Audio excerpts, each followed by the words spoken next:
आऊज़ु बिल्लाहि मिनश्शैतानिर्रजीम बिस्मिल्लाहिर्रहमानिर्रहीम। दोस्तों अस्सलामु अलैकुम।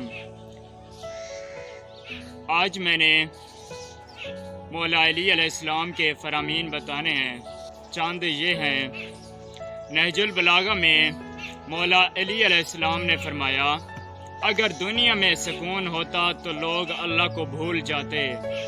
सुकून तो सिर्फ उन लोगों के पास है जो अल्लाह की रज़ा को अपनी रज़ा समझते हैं। हज़रत अली अलैहिस्सलाम ने फरमाया, मुश्किलात हमेशा बेहतरीन लोगों के हिस्से में आती हैं क्योंकि वो इसको बेहतरीन तरीके से अंजाम देने की सलाहियत रखते हैं।